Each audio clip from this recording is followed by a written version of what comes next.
Hi, everyone. Before we begin, I would like to please kindly request you all to switch off your mobile phones or put them on extreme silent mode. It is my proud privilege on behalf of the D.S. Borker Memorial Foundation to welcome you all, ladies and gentlemen, and fellow members of India International Center, to the 26th D.S. Borker Memorial Lecture. Professor Uma Chakravarti, Professor Nivedita Menon, and Ms. Sangeeta Barooah Pisharoty. For 23 years, we have met today on the 24th of August at the Deshmukh Auditorium at India International Center in New Delhi for the lecture in memory of Dadaji. Only for 2 years, in 2020 and 2021, due to the COVID-19 pandemic, we held the function via a special webinar. The pandemic led to a new normal, with some value additions like the special webcasts, which have led many more people to join us live, beyond this auditorium, from across India and the world. Keeping this larger audience in mind, this year we are holding the function physically at the IIC, as well as via a special hybrid platform linked live on YouTube. For this 26th lecture, we all, my parents, Sudha and Suhas, my elder sister Hem and her family, my family, and me are all here to welcome you. We begin the program by presenting angavastrams to today's panel.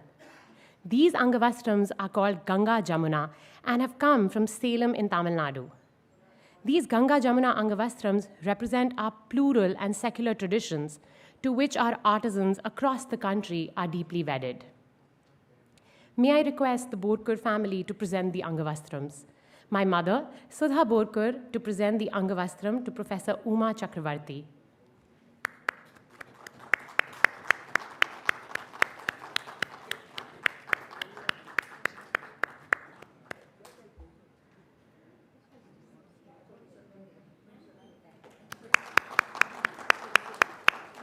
My father, Suhas Borker, to present the angavastram to Professor Nivedita Menon. After the photograph.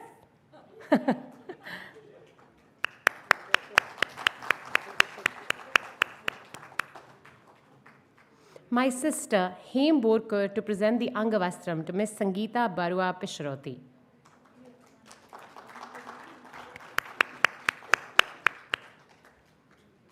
May I now request a subset of the grandchildren of the Borker family, Avya, Adipat, and Ridya, the green team, to present plants to our guests.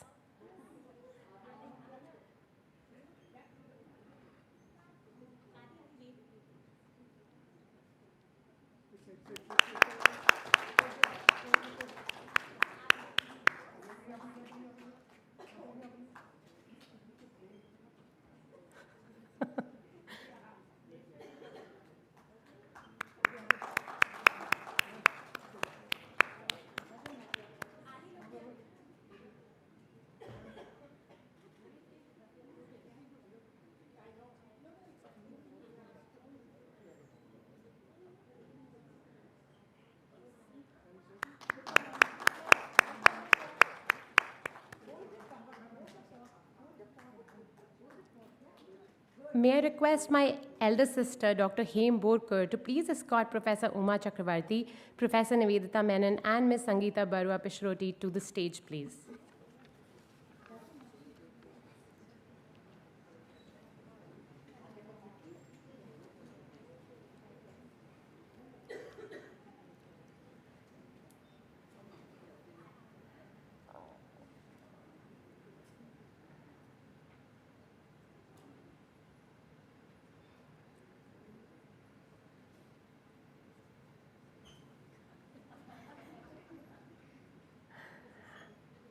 We shall now light the lamp and then begin the proceedings.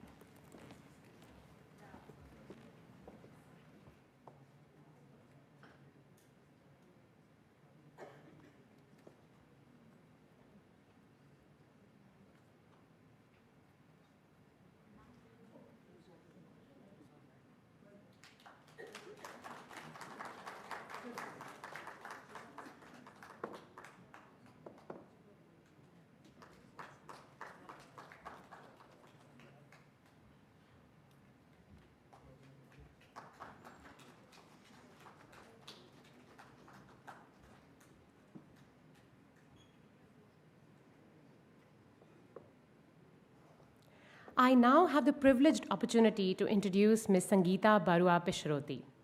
Sangeeta shall be introducing the 26th D.S. Borker Memorial Lecture. The speaker, Professor Nivedita Menon, and the chair, Professor Uma Chakravarti. Sangeeta, welcome to the all-women panel on stage. This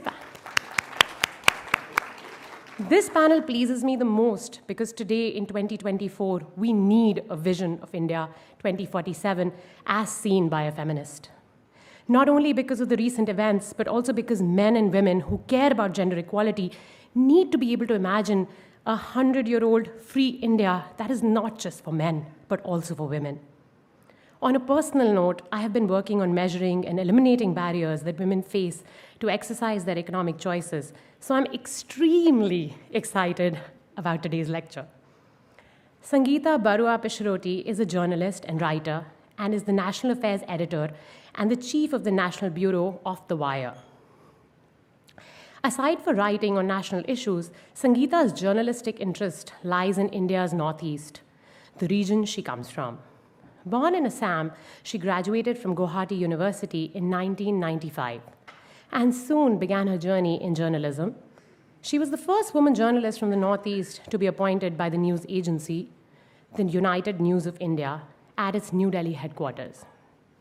Her reportage on the Northeast began after she joined The Hindu. This was the time she won the Inclusive Media Fellowship of the Center for Development Studies in 2011 to write a series on the loss of livelihood due to annual erosion in Assam's Majuli Island, Asia's largest riverine island, in the Brahmaputra River. She joined The Wire in 2015. In 2017, she received the Ramnath Goenka Excellence Award in Journalism for feature writing. In 2019, she published her first book, Assam, The Accord, The Discord, offering a deep exploration of Assam's citizenship issue, which led to the controversial update process of the National Register of Citizens.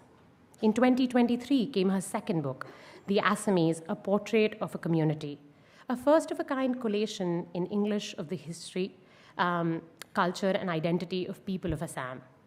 In 2023, she received the prestigious Parag Kumar Das Journalism Award, the highest recognition in Assam given in acknowledgement of stellar reporting on the state. Sangeeta became the first woman journalist to bag the award. Over to you, Sangeeta, and thank you so much, everyone, for being here.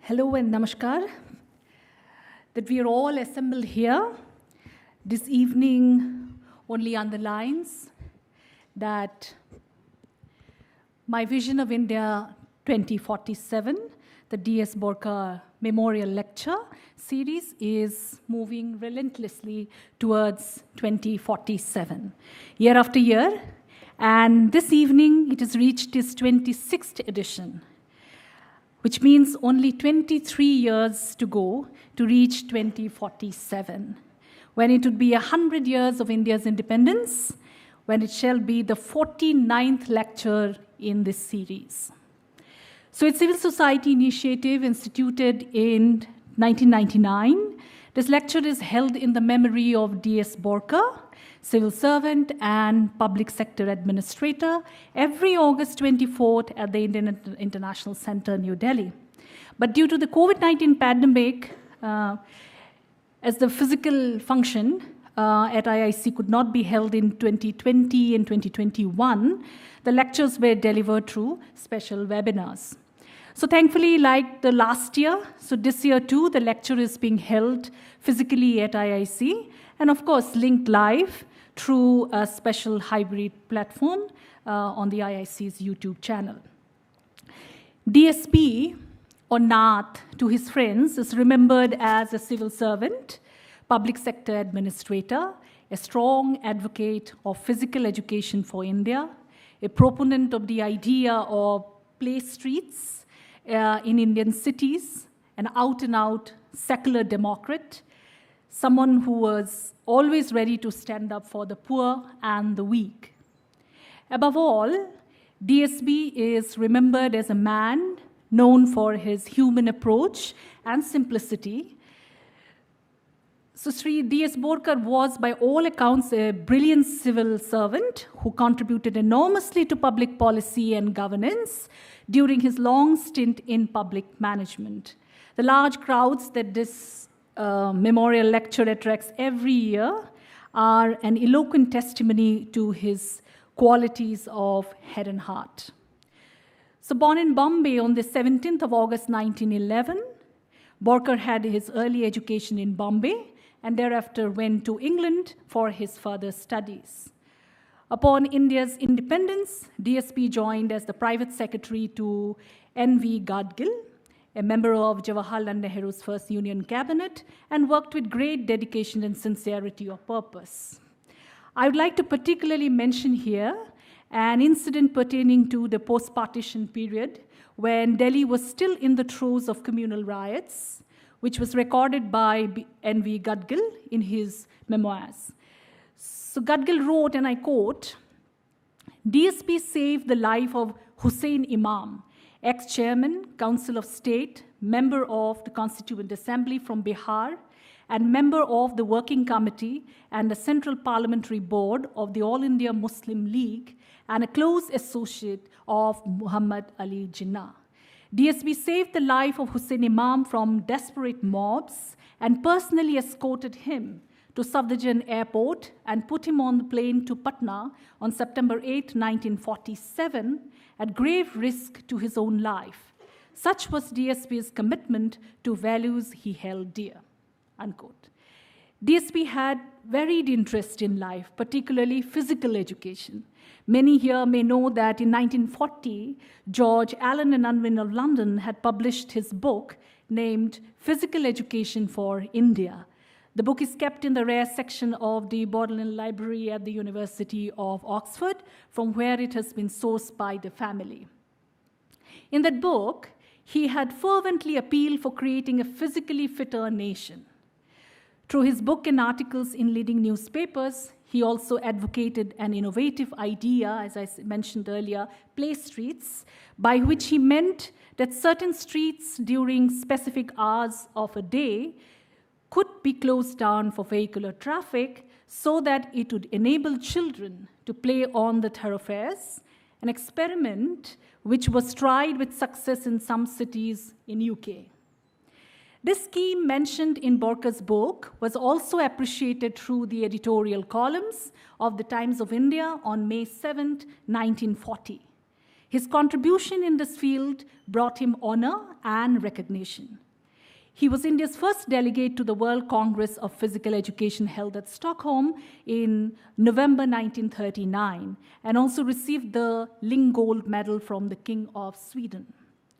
Post-independence, when the temples of modern India were being planned and built, D.S. Borker was working in the Planning Commission's Committee on Planned Projects. He also worked in public sector organizations like Hindustan Steel. He was, in fact, the first officer to join that PSU. And later, of course, also worked for State Trading Corporation, Fertilizers Corporation, Engineers India. So that was Dwarkanath Sadashiv Rao Borker, a versatile personality. The Borker family can legitimately feel proud of these accomplishments of DSP. So DSP's two sons, Shekhar and Suhas Borker, had initiated this memorial lecture series in 1999. Shekhar Borker passed away in January 2015, so this shall be the 9th time the lecture is being held without Shekhar Borker. The idea behind the family's decision to institute this annual memorial lecture, which is hinged on the vision for India in 2047, is to strengthen our country's secular, democratic values and traditions, and to nourish, to stimulate the process of deliberation and reflection regarding the kind of India, the Bharat, that we want to see in 2047, which would be 100 years after independence from colonialism. So I must point out that this series is also unique in the sense that it has been successful in consistently showcasing ideas and forward-looking agendas, also often contrarian ideas and agendas across a remarkable spectrum. So because debate, after all, is an intrinsic and invaluable part of a democratic and secular India. So delivering the 6th DSP lecture in 2004, which was also the 25th Memorial Day of D.S. Borker, former President K.R. Narayanan had these words to say on the initiative, and I quote, "Shri Borker was a remarkable public servant, and very few public servants had such lectures instituted in their names in Delhi," which is true. This is a tribute to his ideas and to his great intellect and sympathy for the people and their problems. I want to pay a tribute to this remarkable public servant who had made an impact on this somewhat skeptical capital, which is Delhi, and this impact is a lasting impact, unquote. So now we come to this year's lecture to be delivered by Professor Nivedita Menon and chaired by Professor Uma Chakravarti. Both are very well-known names and they don't need any introduction to their audience, but I have a duty to perform here. Our speaker, Professor Nivedita Menon, is a well-known feminist scholar, writer, and a political activist. Professor Menon has taught at the International Studies School of Jawaharlal Nehru University since 2009. Before moving to JNU, she taught at Delhi's Lady Shriram College, LSR, for 15 years, and the Political Science Department at the Delhi University for 7 years. At college, she was exposed to the Indian feminist movement, as well as the writings of global feminists like Betty Friedan, Germaine Greer, and Gloria Steinem, which helped her evolve a better consciousness with respect to issues of sexuality and politics. So Professor Menon has written, co-authored, and edited several books about feminism and politics, including Recovering Subversion, Feminist Politics Beyond the Law, which was in 2004, Politics Beyond the Law, Seeing Like a Feminist, that was in 2012, and Secularism as Misdirection, her latest critical thought from the Global South, which was published in 2023. She also writes regularly on current issues in the Economic and Political Weekly, and also the online news blog kafila.org, and several leading newspapers. As our country passes through trying times, Professor Menon has firmly stood up as a leading feminist to defend our Constitution and the fundamental values enshrined therein, and to strengthen our culture, our struggle for social justice, which is most critical for our secular democracy. Her brilliant work on feminism has set new benchmarks for the Global South. To the trustees of the D.S. Borker Memorial Foundation that made Professor Nivedita Menon the ideal choice to deliver the 26th D.S. Borker Memorial Lecture, and thereby push forward the process of thinking regarding the kind of India we want in 2047. Thank you, Professor Menon, for agreeing to deliver the 26th D.S. Borker Lecture Series. The chair for the session, Uma Chakravarti, is a leading scholar of feminist history and is a democratic rights activist. She has had a profound influence on the lives and careers of scores of young scholars and activists, and has been called the founding mother of Indian feminist history writing and Indian women's movement, not for nothing. After completing her master's in history from the Benares Hindu University, Professor Chakravarti established a career as an educator at the Miranda House University of Delhi, where she taught history from 1966 to 1998. Beginning in the 1980s, Chakravarti wrote extensively on Indian history, highlighting issues relating to gender, caste, and class, and published 7 books. Her body of work focused on the history of Buddhism and that of ancient and 19th century India. Apart from engaging with feminist issues, She has also worked as a democratic rights activist, participating in several fact-fighting teams to investigate human rights violations, communal violence, and state repression during the including the International Tribunal on Justice for Gujarat. Professor Chakravarti's first book, Social Dimensions of Early Buddhism, which was published in 1987 and based on her doctoral thesis, is regarded as a classic piece of work forming mandatory reading for all students of early Indian history. So apart from her many articles and co-authored books, her writings also include Rewriting History, The Life and Times of Pandita Ramabai, which came out in 1998, and Gendering Caste Through a Feminist Lens. It was published in 2002. Her newspaper columns on contemporary issues concerning women and human rights continue to be avidly read. Thank you, Professor Chakravarti, for agreeing to chair this session. I must point out that there have been several women speakers in the Borker Lecture Series in the past, say Vandana Shiva in 2001, Aruna Roy in 2005, Medha Patkar in 2006, Mahashweta Devi in 2007, and Nandini Sundar in 2008. There has also been 2 women chairs, Kapila Vatsayan in 2001 and Romila Thapar in 2009. But this is the second time that the series has been an all-women panel, that too after 23 years. Prior to us, it was in 2001, the series had Vandana Shiva as the speaker and Kapila Vatsayan as the chair, and trade unionist Amarjit Kaur did the introduction. And if you add my Northeastern identity to today's all-women panel, I am sure we are adding one more point to creating a history in this series. So thank you, Professor Menon. It's up to you now. Thank you.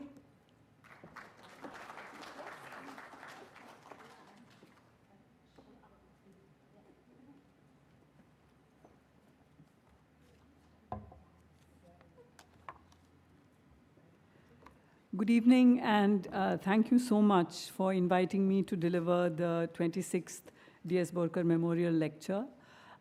It's an honor and a privilege. Thank you, Sangeeta, also, for that very thoughtful introduction.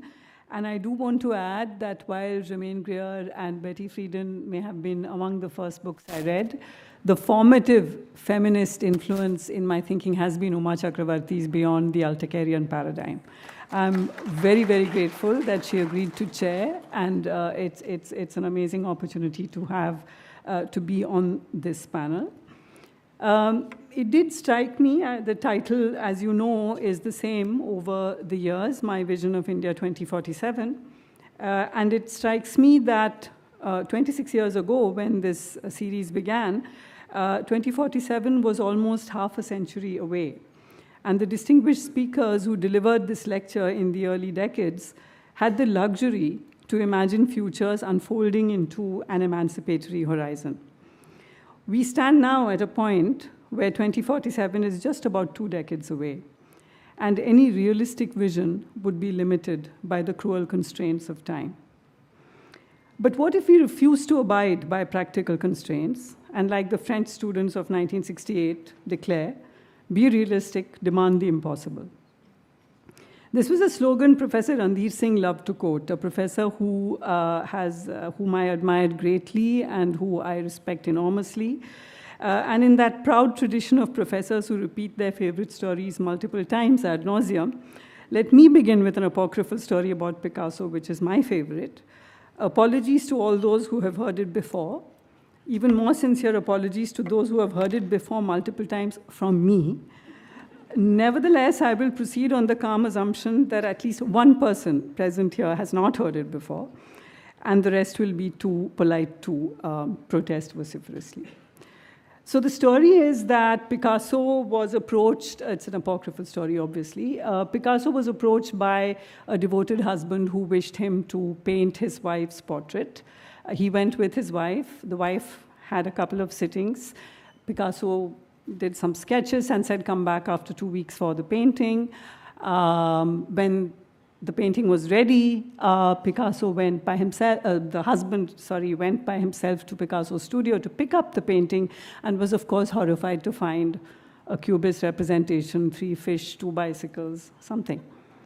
And he was absolutely appalled, and he said, "This is not a portrait of my wife." And Picasso looked a bit puzzled and said, "Really, it's not?" So he said, "My wife doesn't look like this." So Picasso says, "Really, what does she look like?" And because this was a very devoted husband, he's obviously getting a portrait painted, etc. He pulls out his wallet and he carries his wife's picture in the wallet, shows him the picture from the wallet and says, "She looks like this." Picasso says, "She looks exactly like this." And he says, "She looks exactly like this." And Picasso says, "Rather small, isn't she?" Now, the work this story does, you see now why it's my favorite story. The work this story, of course, is doing is reminding us that the world and its truths are revealed to us through codes of representation that normalize and render the world legible and recognizable in specific ways. If we step outside these codes, other worlds are made visible. And in this spirit, the first object I want to reimagine is India. As we may or may not have learned rather violently over the past decade, claims to the past are really claims to the future. So I cannot imagine a 2047 without retelling the story of the past of what we call India today, but from outside the nationalist frame. The idea of reimagining India is meant to question the givenness of something called India, so as not to start with the belief in an always and already existing closed entity. Nation states have histories. They came into being in Europe in the 18th century, in India in the 19th. The anti-colonial nationalist movement in India called into being a territory that was supposed to have existed from time immemorial. The nationalist myth, whether secular Nehruvian or Hindutvavadi, involved the idea of an Indian nation formed over thousands of years. With independence, the assumption was that no further questioning on the basis of identity or on the basis of inequitable access to resources, and so on, was required. The existence of a nation is a daily plebiscite, said even historian Ernst Renan, a staunch supporter of the nation form, not so Rabindranath Tagore, who was highly suspicious of what he called the fetish of nationalism. He called the nation nothing but the organization of politics and commerce, and warned that when this nation becomes all-powerful at the cost of the harmony of the higher social life, then it is an evil day for humanity. Nation-states have a logic of their own. So insidiously is this logic pervaded through the state's institutions that it becomes common sense, particularly among the educated. Perspectives that differ from this common sense are then easily seen as signs of illiteracy or, more dangerously, treachery. A Hindu woman employed for housework by a Pakistani friend of mine living for a while in Delhi could never quite understand where her employer was from. Bahar se, she would say, America se. No, would come the patient reply from Sadia. From outside, but not from America, from Pakistan. Where is that? Well, Sadia would answer, you know that here is Bharat, India, Hindustan. And yet again, the bewildered response, yahan matlab Delhi. Here meaning Delhi. The woman seemed to have escaped even the common sense that demonizes Pakistan. Had she gone to school, had she been a migrant from another part of the country, she would have had some notion of India that is Bharat. But that is precisely the point. The recognition of the nation, the feeling of belonging to it must be learned. It must, as Benedict Anderson famously put it, be imagined. Which is not to say that the nation is imaginary in the sense of unreal, but rather that it has to be conjured up, called into being by a vast political project operating at many levels. The nation is not. That's simply that landmass lying in the ocean, an easily recognizable object. Now, this imagining excludes as many groups as it includes, and when they in turn fail to recognize the nation, it is they who are the traitors. I remember overhearing a snatch of horrified conversation between students of Delhi University. You know, Naga students say India for Delhi whenever they leave Nagaland. The horror is, we consider Nagaland to be a part of India, but they don't consider themselves to be part of us. How generous and inclusive our nationalism, how separatist and exclusionary theirs. Consider the conflation here between us and India, and the division between the territory and the people. The territory that is Nagaland is an integral part of India, but the Naga people can be Indians only under stringent conditions, not on their terms, but ours. I learned from a friend working on textbook revision in Leh some decades ago, possibly in the 90s, but that's still 50 years after independence, that for decades after independence, school children of Leh read textbooks using images that made no sense to them, flora and fauna not local to the region, for example. But what I found most striking was that generations of Ladakhi school children actually read textbooks, the same textbooks used all over the country that say, the Himalayas lie to the north of us. Not if you're in Ladakh. How could any Ladakhi have felt part of that us? So, should we work towards a more inclusive nationalism? But to whom does that pronoun we refer? We working towards inclusive nationalism. Can Ladakhis or Nagas ever say, referring to the rest of India, we should include them? That proud we can only be occupied by dominant mainstream groups within the nation. Hence, we won the test match. We have the bomb. But never, we are about to be dispossessed by a port that will destroy fishing communities and have disastrous ecological consequences. The first we, India, is 11 men. The second we, India, is a tiny state elite. The third not we, thousands of fisher people on the coast of Kerala, but no, numbers don't count. The point then is not about inclusion. The point is to question the very legitimacy of the state as the arbiter of inclusion, of identity. To question the barbed wire borders, the ethnic cleansing, the national interest that is to be satisfied by capitalist exploitation of natural resources. The idea of India has been a deeply contested one from the moment of its emergence in the 19th century. There are regions and peoples residing in the territory that came to be called India, which have histories autonomous of the Indian nation state, which had independently negotiated relationships with the British colonial government. Manipur, for example, Nagaland. One of the significant achievements of the nation-building elite of what subsequently became India was the incorporation into the Indian nation of these people and regions at varying degrees of willingness. The hegemonic drive of the anti-imperialist struggle, as well as the coercive power of the Indian state after independence, was deployed to enforce the idea of India as a homogeneous nation with a shared culture. Its diversity was supposedly its strength, the popular nationalist motto being unity in diversity. However, the idea that all the multiple identities and aspirations in the landmass called India are ultimately merely rivulets flowing into the mainstream of the Indian nation was never an unchallenged one. The project of nation building, therefore, 75 years down the line, continues to be a fraught exercise. The northeastern region of India and Kashmir are well-known flashpoints. However, it would be misleading to assume that these two well-known trouble spots on the borders of India are unique instances of the crisis of the nation-state. Let us consider some other instances that illustrate the perpetual anxiety generated by the need to preserve a nation, assumed to be simultaneously eternal and perpetually under threat of disintegration. First, the issue of linguistic reorganization of states, a long-standing commitment of the Congress leadership prior to independence. It was recognized that the British government's rationale for forming provinces was purely that of a colonial power. The Motilal Nehru Committee report in 1928 therefore held that the linguistic unity of the area should govern redistribution of provinces. After independence, however, the Linguistic Provinces Commission set up in 1947 rejected the idea, warning that the assertion of linguistic identities could jeopardize the unity of the Indian nation. As I said, simultaneously eternal and perpetually under threat of disintegration. The nationalist leadership as a whole was opposed to such states. Krishna Menon, for example, warned that we will balkanize India if we further dismember the state. However, the popular mood forced a rethinking. The movement for Telugu-speaking Andhra Pradesh, which began with Gandhian fasts in 1951, turned to mass violence in 1952. The state was formed in 1953.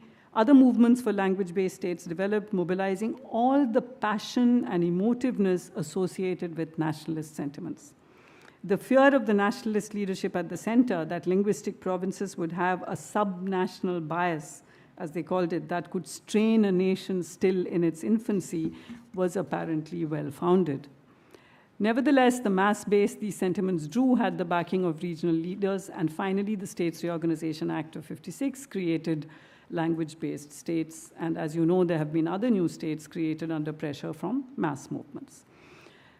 Another instance of the fraught project of one nation are the innumerable and continuing disputes over water sharing between states, which go beyond bickering between state governments and often take a popular form. It's not just between governments, it often takes a popular form, indicating that the idea of India cannot be assumed but must be subject to a daily plebiscite.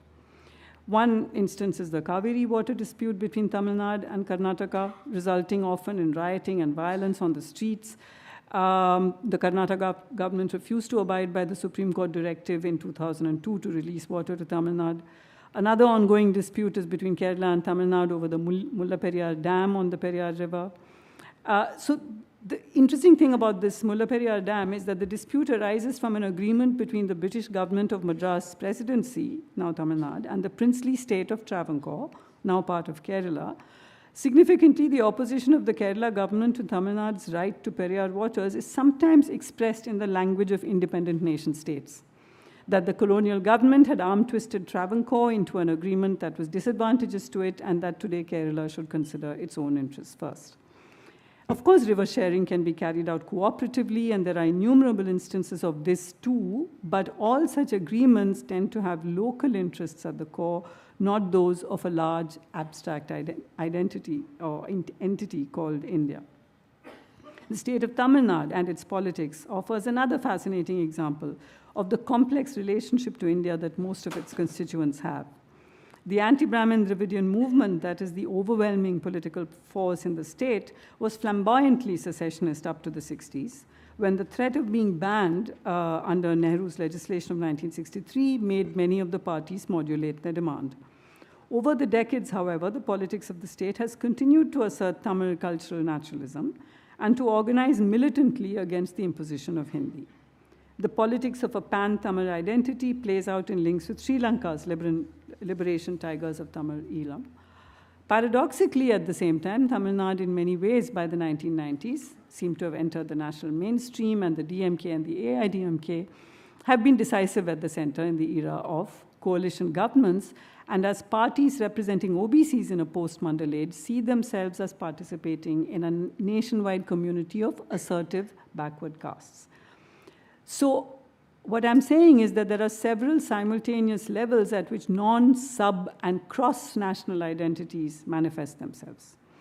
With this in the background, the limitations of what Sanjeev Barooah has called the homelandist imagination, even among counter-nationalist movements, must be addressed. Barooah makes an argument for an alternative institutional imagination to end what he called the durable disorder of the Northeast. This alternative imagination would disentangle identity from a territorially and ethnically rooted collectivity. He urges that the ethnic homelands of the region be dismantled by giving citizenship rights to the large numbers of immigrants who are called illegal. And more importantly, that the Northeast develop a relationship with its eastern neighbors. Currently, such an alternative imagination is certainly not the dominant vision visible on the horizon, neither of the Indian state, nor, more interestingly, of the insurgent movements. What or who is the illegal migrant, after all? The migrant represents the phenomenon of movement of populations that has been widespread and common over the globe for several hundreds of years. This movement could be voluntary, seafaring traders, pastoral nomads, invading armies that ended up settling the lands they conquer, or forced, slave trade, indentured labor. Once the nation-state system was put firmly in place, however, such movements themselves came under scrutiny from the new homelands. From this point onwards, approximately the early 20th century, migration began to be closely linked to the issue of the security of nation-states. Ranabir Samadar points out that what is called migration is actually a continuation of natural human flows through the centuries, suddenly rendered illegal by new national borders.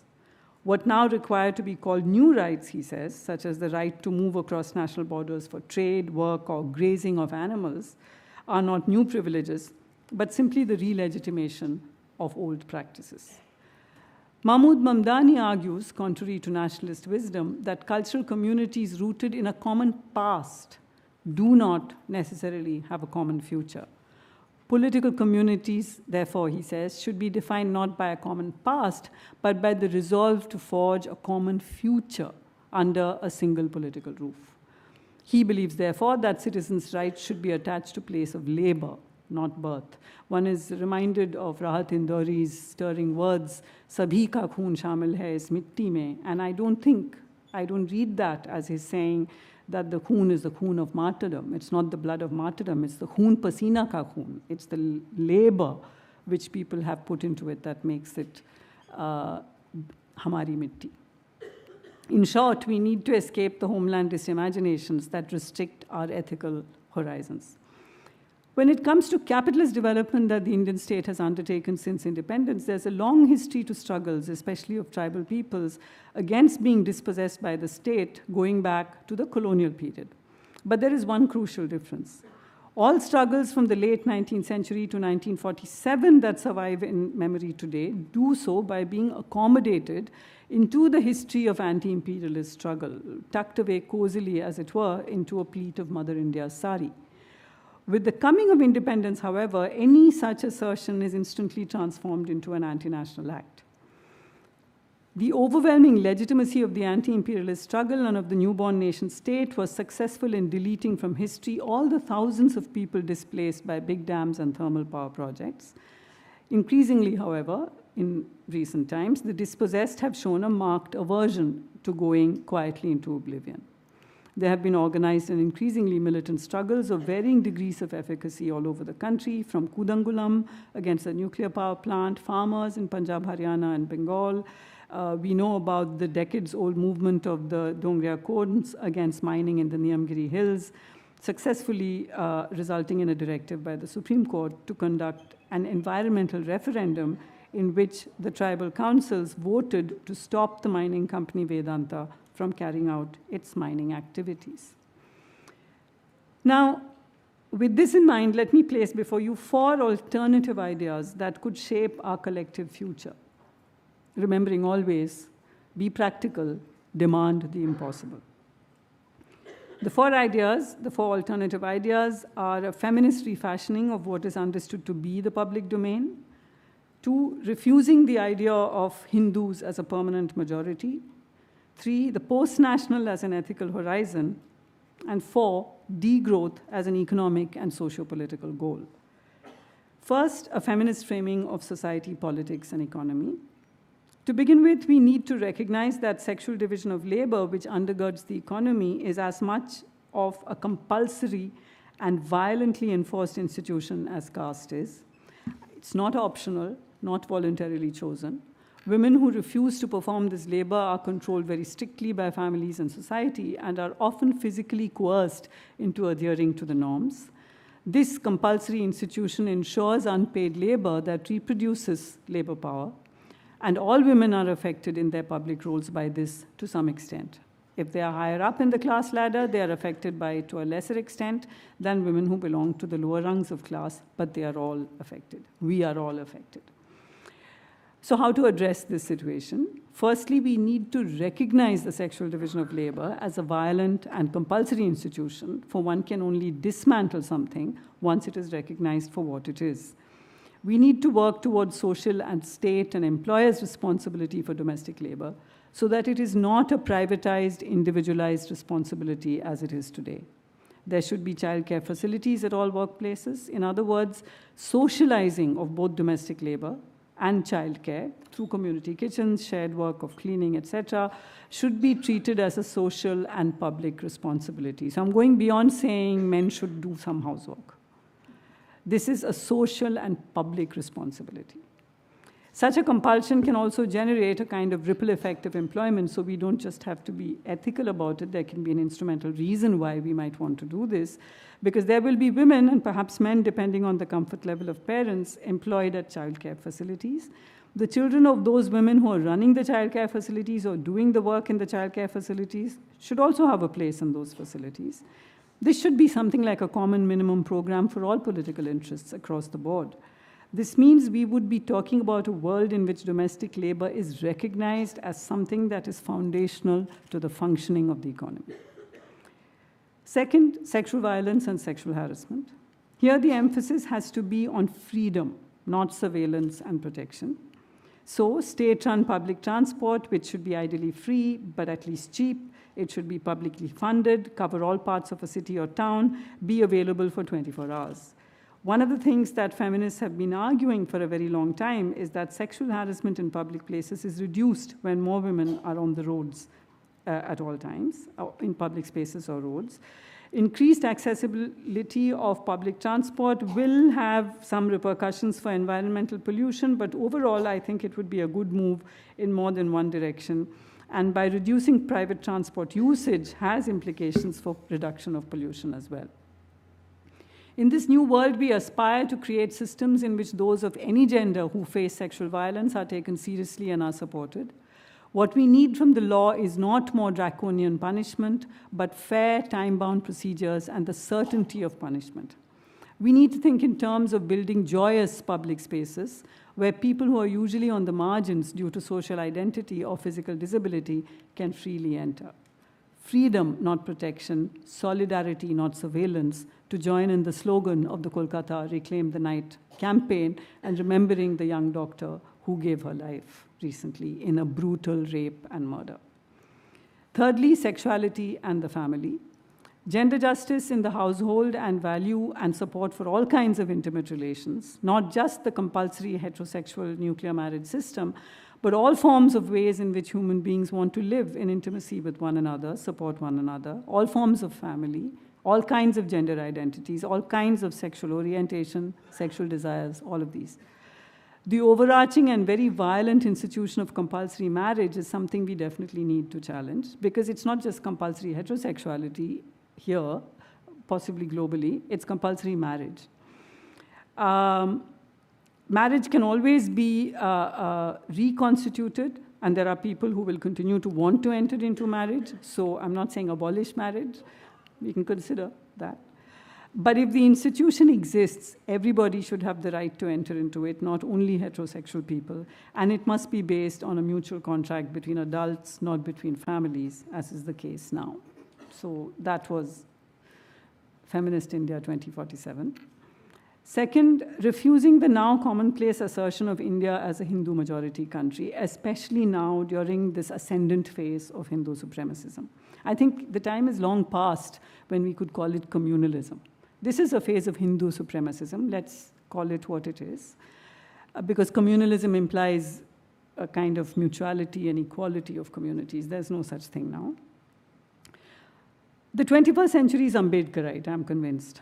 Learning from Ambedkar, we recognize the millennia-old project of Brahmanism in this territory now called India, of producing a community that abides by the caste system and accepts Brahmanism as the dominant ideology. Starting from roughly the Puranas, I would say, and continuing into 20th century ideologues of Hindutva such as Savarkar, and further into the Hindutva of the 21st century, the rich heterogeneity of beliefs and practices across the subcontinent, those which cannot be classified as Muslim, Christian, Jewish, or Parsi, have been sought to be assimilated into Brahmanism or marginalized or wiped out. This diversity of practices gets labeled as Hindu only because the legal definition of Hindus is one that gathers up all those who are not Muslim, Christian, Parsi, or Jewish into its fold. Thus, what is often celebrated as the rich diversity, inclusivity, and tolerance of good Hinduism is merely the massive and age-old assimilationist project of Brahmanism, which has still not succeeded in making Hindus. Focusing entirely on something called religious identity enables the elision of caste, and via the elision, the legal and social normalizing of the label Hinduism. This label enables Hindutva politics to claim Hindus as the majority in India, which is the basis of Hindu nationalist and Hindu supremacist politics. We need to recognize that India is a collection of minorities, not a Hindu majority country. What Hindutva calls Hinduism is Brahmanism. And now they've started calling it Sanatan Dharma, very directly, so we don't have to be puzzled or confused any longer. We need to recognize that the modern project of Hindutva is only the current phase of a process that began with the advent of Vedic people into this landmass. I do think the project of the Puranas was much more sophisticated. The project of Hindutva, 21st century Hindutva, 20th and 21st century is much more crass. There is a break, but there's also a continuity, and I'm focusing on the continuity at this time. Third, what do I mean by post-national? Any radical transformative politics today must be post-national. I use this term in the way it has been developed by a group of South Asian scholars, including myself. The post of post-nationalism is to be understood not in the sense of after the nation, but in the sense of having passed through the nation. In this idea of the post-national, the insistence on an uncompromising critique of the nation is the very obverse of the argument for post-nationalism from above. So the post-nationalism I'm talking about is opposed to the post-nationalism from above, the way in which I see it, made from two opposed positions. One in which the sovereignty of the nation is sought to be bypassed in the interests of global capital, the other a kind of Habermasian celebration of global universalism. Rather, the kind of post-nationalism I refer to is better described as being from below. Its politics can be represented by any idea that is counter-hegemonic, whether that hegemony refers to development, sexuality, caste community, or any other. But equally importantly, it must be seen as having two dimensions, one over the nation, across national borders, and two under the nation, resisting inclusion into the larger national identity, insisting on space and time trajectories that do not mesh with the progressivist dominant narratives of nation and history.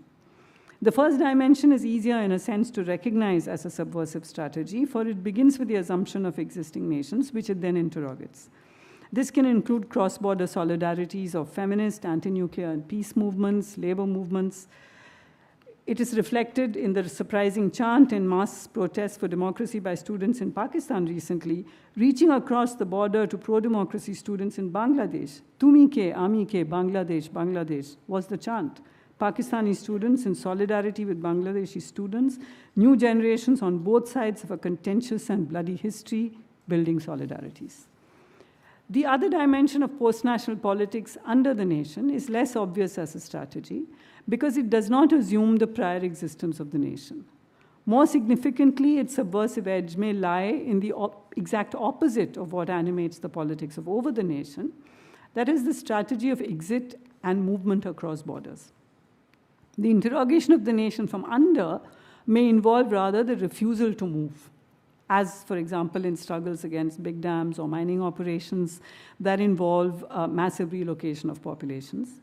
It can include the struggles of different groups for control over their natural resources being opened up to capitalist exploitation, as in the Pathalgadi movement. This dimension may also involve claiming histories that run parallel to and do not intersect with those of the nation. For example, in Gujarat, after the 2002 massacre of Muslims, I met Zubaida in a relief camp. She had owned a small Bengal business, destroyed, of course, by the riots, by the violence, by the genocide. In the shade of the neem protecting the dargah, in the grounds of which stood the relief camp, she chatted to me about Delhi, where she has relatives. But she's not from Gujarat originally. Bindravan gayi ho? She asked. Have you been to Vrindavan? No, I replied. तीर्थ करने नहीं गई, हम वहीं से हैं, वही हमारा वतन है. You've never been there on pilgrimage? We are from there. That is our land. Hamara watan, you see, not India or Pakistan. For this Muslim woman Zubaida, watan was Vrindavan, the land of Krishna. She did not identify with any nation. She identified, like the other working class woman with whom I began this lecture, with a locality. The post-national involves the recognition and valuing of these multiple histories and identities. And finally, degrowth, an idea that formally emerged in Southern Europe in 2008, but with roots going back to the 1970s. Degrowth is a downscaling of production and consumption, or degrowth is a demand for the downscaling of production and consumption that increases human well-being and enhances ecological conditions and equity on the planet.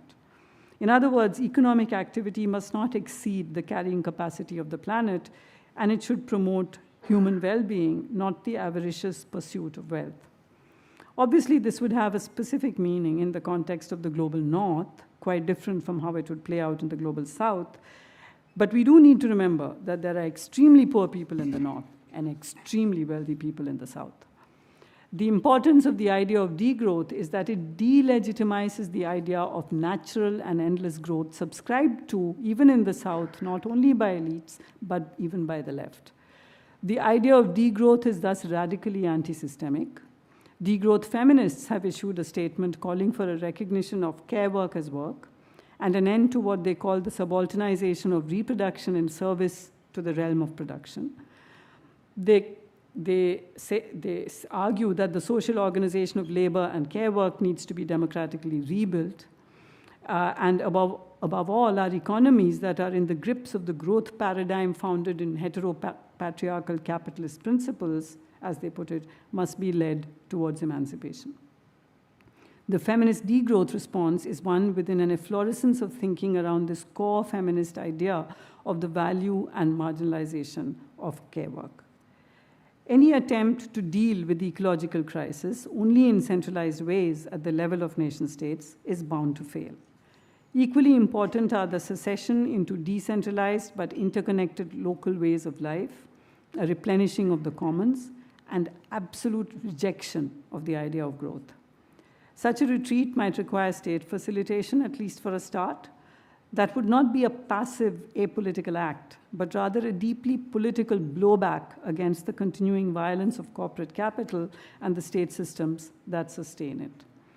Among the strategies that we see actually being practiced, I can mention one or two. Rewilding is a specific ecological strategy.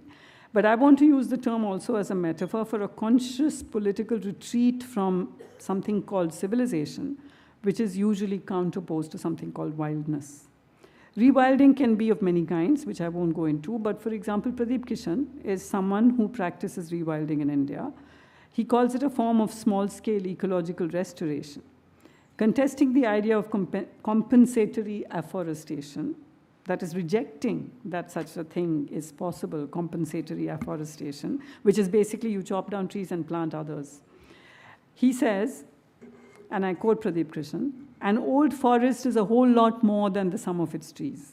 How do you recreate a community of plants, fungi, microbes, insects, and animals that are all part of a living jungle ecosystem? How many decades might that take?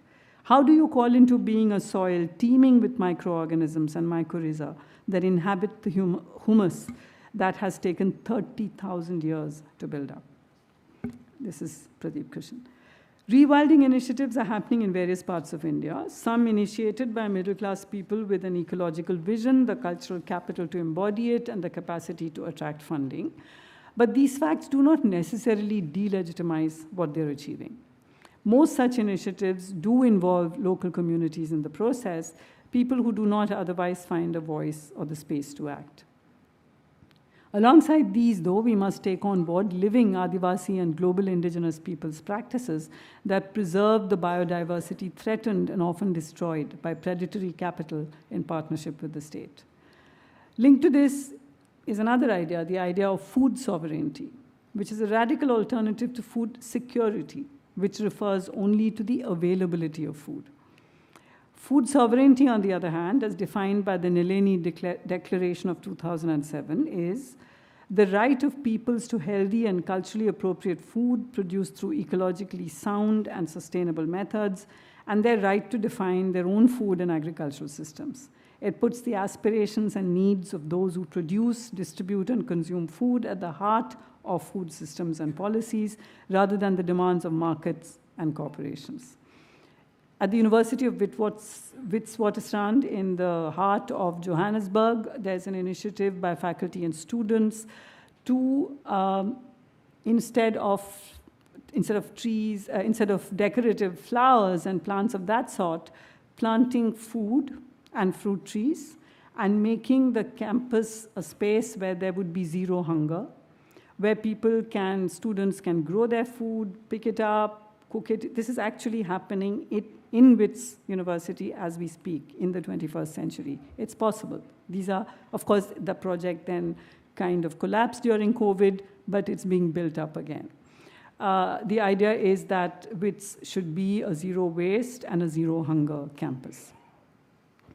Food sovereignty, land sovereignty, rewilding, and degrowth together create a tapestry of linked practices that could escape, even triumph over, capitalism's dreary concrete, like the peepal tree which secures its roots in high-rise building walls, threatening to split them open as it pushes them deeper, or like the weeds that spring up in the cracks of grey pavements. Feminist, Ambedkarite, post-national, and degrowth-oriented perspectives in the 21st century recognize uniformity as anti-democratic, the local as a legitimate space of assertion, and imply a move to participatory forms of democracy with all the uncertainties that these shifts imply, for this uncertainty is more ethical and more productive than the rigid certainties of the nation-state. A just future is based not on the eradication of multiple identities, not on uniformity, but on the proliferation of identities. Patriarchy is challenged most fundamentally not by consolidating two genders, but by the dissolving of gender identity into multiple forms. Hindutva is challenged most fundamentally not by accepting existing religious identities alone, but by recognizing the ways in which lived identities crisscross one another.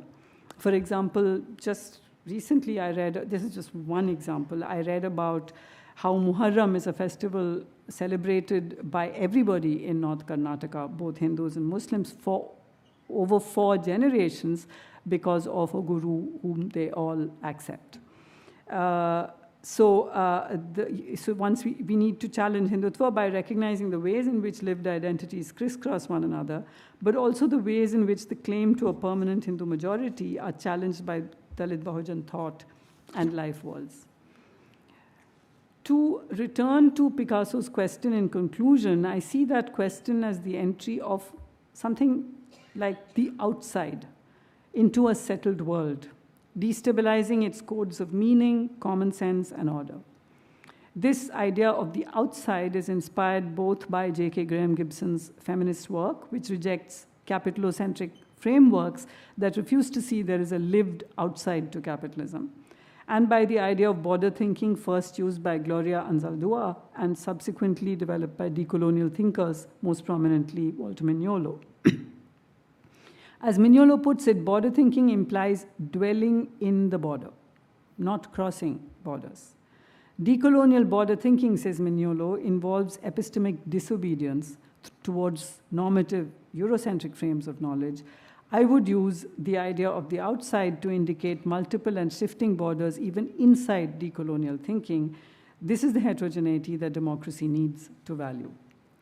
In this space that we inhabit in the future, I imagine a vibrant democracy, internally contested, locally rooted, recognizing heterogeneity, taking collective responsibility for ecological restoration and transformation, anti-capitalist, degrowth-oriented, committed to social justice and gender justice, and always seeing democracy as a horizon, never to be reached, never to act as a closure, but keeping open the possibility of the emergence in unspecified futures of new identities, new needs, and new notions of justice.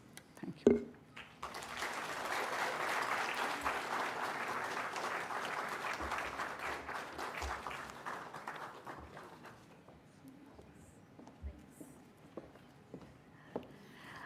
I now request the Chair, Professor Chakravarti, to deliver her address, please.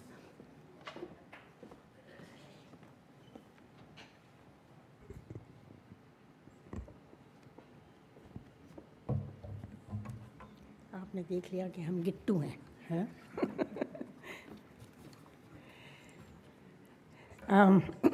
I've been kind of trapped into this position. I thought I was going to be the chair in which the speaker would speak, and I would have to kind of moderate the discussion. And that's all that was expected of me. But Suhas told me at tea time that I have a 10-minute slot, and that really finished me off, because what was I supposed to do, and hold forth for this. And my first reaction was to 2047, I'll be dead by then. So, am I going to invest in that moment in precisely that way? I'll be dead and gone. I'm 83 now, so I'll be zameen ke niche ye Allah ko pyari, so it's okay. But then comes the responsibility and accountability for rising to the occasion, as it was. So I'll do my best, and I'll see if I can more or less say what Nivedita has said. She's mapped it worldwide, in the country, and as she should. I'll just give you a few stray remarks that I can recall from my life. Well, I was born in 1941. So I was 6 when independence happened. And therefore, I would be 106 if I lived to 2047. And all the memory I have, because I'm one of those people who was actually in Delhi, living in the heart of the official capital, not more than a couple of kilometers away from now where the Parliament House is, and perhaps where the first Tiranga was hoisted and the whole nation was celebrating. But I was also simultaneously, and the joy of that moment was, of course, immediately clouded by the partition and the partition riots, which, as someone living in that same area, I actually also witnessed. My family witnessed. My sister and brother saw a group of 3 Muslim men running towards the police station to escape the mob that was pursuing them. 2 made it, 1 got killed, and my sister was so traumatized, she was never the same person again thereafter. I also remember that the streets were suddenly paved over. There was gravel put on the soil and on the road, and we couldn't understand. As children, couldn't understand what this was, but they were trying to cover up the blood on the. So that's the grim beginning, and at the same time, in the school itself, we were in tents. I was in Delhi Public School, and we were a tented school. So it had no gates. The place had no wall or gates or whatever. And there used to be an old, a middle-aged Sardar who would come into the premises of the school, and he was a harmless person. The children actually warmed to him, never sort of harassed him or teased him or anything like that, but he was clearly unhinged. He used to write sums in the air and solve them, and then he used to mumble, sort of stuff that was incoherent. Years later, I figured out that he was our own Toba Tek Singh, because the mumbling would be, "Ma me kadi na pindi jawa, otthe meri ma mari si, otthe mera pyo mara sa," and this is part of the childhood memory of the violence, which of course one didn't understand. One didn't understand why that had happened. What is it that makes people kill? What is it that makes people hate in the kind of way that you do, that we were witness to? So it was, it's that kind of beginning, and yet there was hope, and there was goodness, because my best friend in school was someone who had come from the other side, and they had come across the border, and many, many years later, when I started to write, to do some work around the partition, correcting oral narratives, she gave me her account, and she was at that time a 6 or 7-year-old child herself. So her memory of the crossover was quite different from anything that one may have seen in the writings of the well-known people and so on. And there was a kind of she ended. It was a very graphic description of how they crossed over, and of course, in her case, she didn't remember this as a traumatic time, but she also had a clear memory of what simple things like that meant at that point of time, because she said the only only important piece of valuable thing that the family had, which it could sell, was a gun. And it was quite interesting. She said, even the gold ring did not fetch any money, but the gun fetched 800 rupees.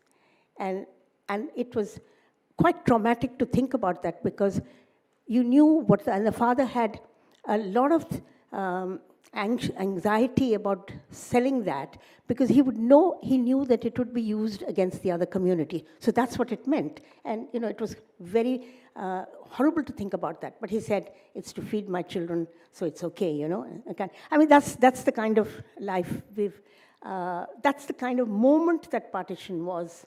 And it's the kind of history that we had to work on and paper over and rebuild, rebuild from those wounds that had been inflicted upon us. So it was, it's in that context that how can we sort of,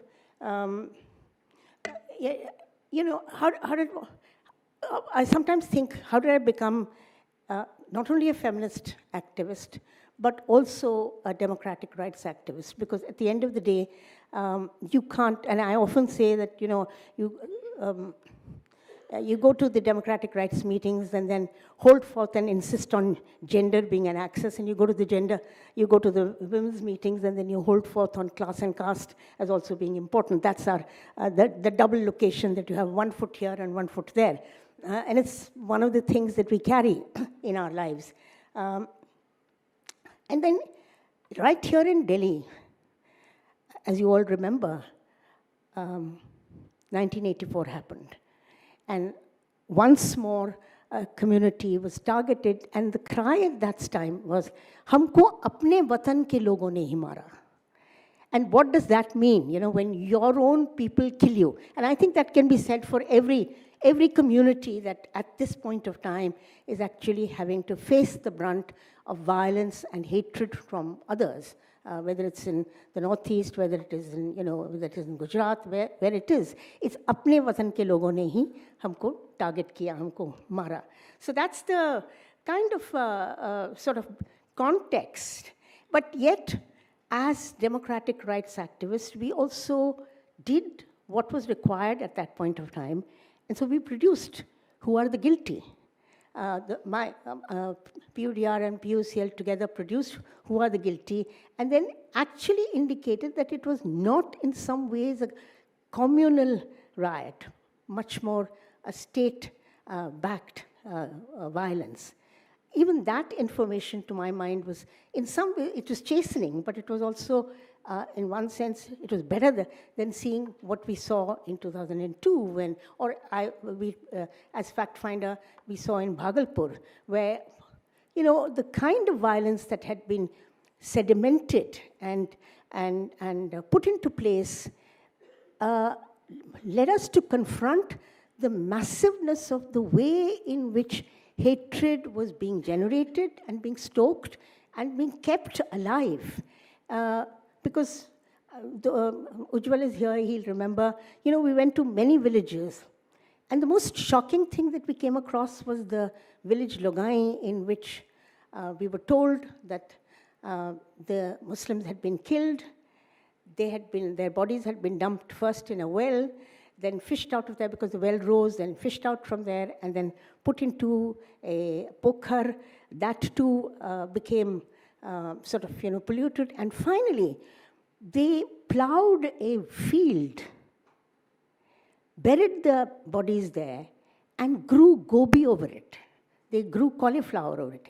This is what we descended to. This is what the stoking of that violence meant from the point of view of, that's what we had come down to. That's where we had ended up. And it was really the most terrifying thing to have to confront, that kind of, because it meant that it was not some individuals who were aberrant, but that there was consent for the action, because that's what it meant. But if the whole village knows what you're doing, it means the whole village is consenting to that action. So in that sense, I often say, people say Bhagalpur, Gujarat is unique.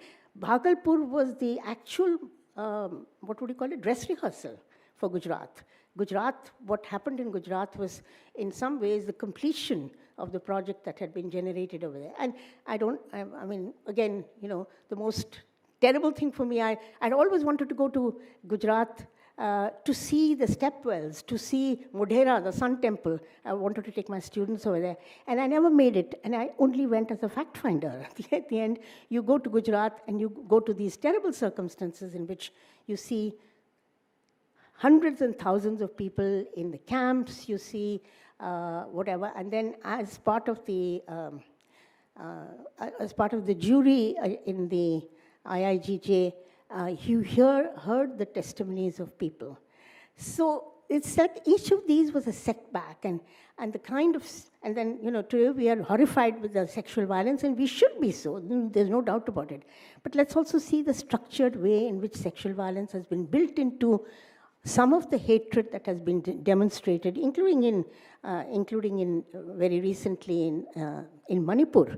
And there's a tendency to say, you know, some rapes are to be ignored, some rapes and some sexual violence is to be taken note of.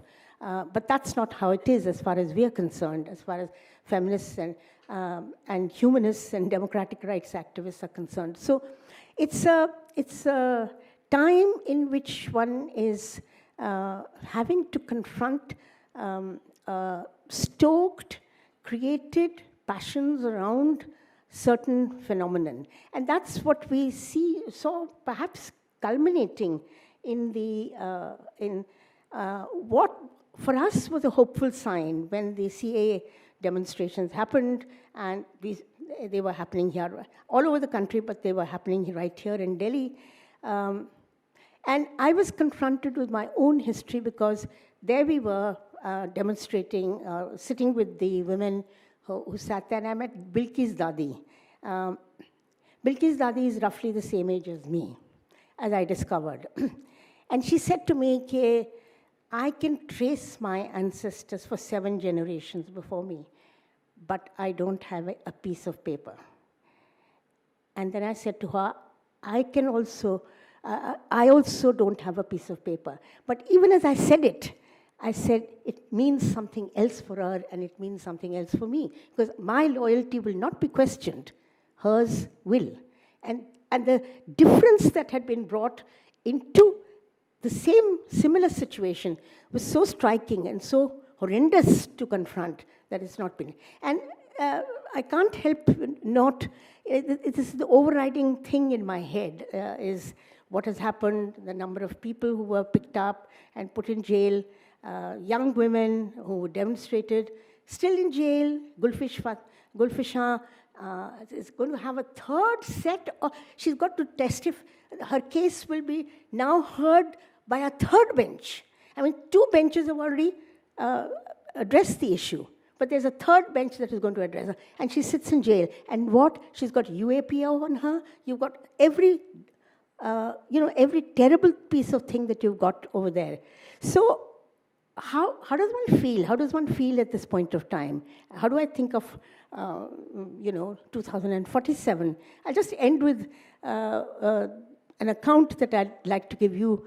I've not spoken of it publicly ever before, but the NIA showed up criminalizing our activities because you can't now be a dissenter. You can't now reimagine your own world and your own country in ways that are different. So they show up in the house and they subject us mercilessly, and all because we are members of an organization, and one of them is in jail at the moment, was in jail, fortunately out on bail at the moment. But this is the situation that we are confronted with. And I'm boiling with rage. You are being humiliated and subjected to this onslaught. And you have to keep your cool. You answer the questions. I myself would advise my partner, don't open your mouth. Be minimalist, speak the truth, but don't say anything more than that. But I'm really angry. And as they leave, as they're going off,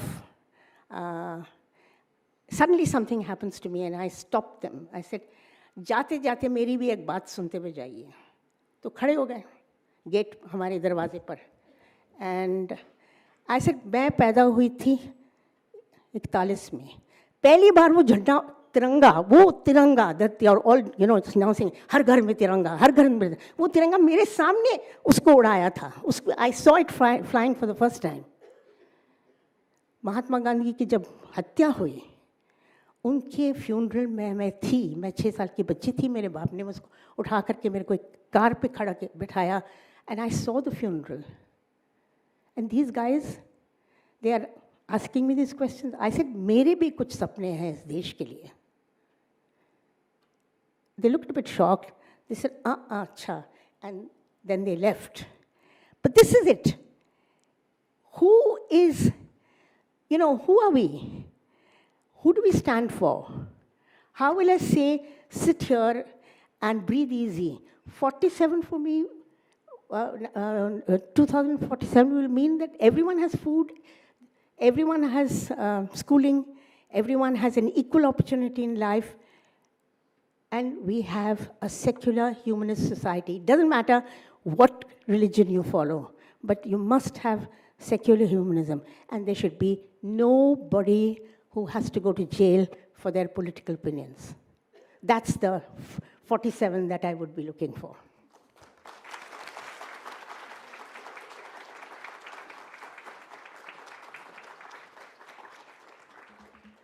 That was some sharing of thoughts by two powerhouses. So just to sum up, Professor Chakravarti talked about partition, and so vividly. And I grew up in northeastern India, and many people, not just in the northeast, but also in eastern India, thought partition, we were not affected by partition. Partition, we read about it as a very North Indian phenomena. But the entire problem of Assam now is because of partition. So we are relearning, unlearning a lot of things. And what we see today in Manipur, the fight between two communities, is also because of, a little ahead of partition, the creation of Myanmar, from British India. So, yeah, there's a lot of things that we have to learn, unlearn. And as we go towards 2047, what Professor Menon has said, that it's like multiple histories and identities. That is actually India. And I would also like to see that kind of an India, because I come from the fringes of the country, and I would actually find my place there, I hope. And what she said is that in order to preserve the nation, this one nation and diversity. No space for homogeneity. One nation, multiple spaces and voices. And it has to be inclusive. Inclusivity is the key to preserve the country. And she referred to, the concept of alternate imagination by Professor Barooah. And yes, we have always worked towards that, I think. We have this concept of, just to give an example, we have this concept of autonomous district councils, just to buy peace, just to give some sort of grassroots power to the various people that live in our region, So it is, and I don't see there's any mention of ADCs in our constitution. These are newer things that we have actually thought of, invented, and to create a space so that you can actually not have homogeneity, but respect your neighbor, and as you said, is actually to live as good neighbors, and because India is a land of minorities. Thank you so much, and for gracing the occasion, and hoping to see you next year with another set of important voices to dwell on their vision for India for 2047, which is, 23 years to go. But before we disperse, let's have the national anthem and celebrate the diversity of the great country that we all belong to. And you are kindly requested to rise, please.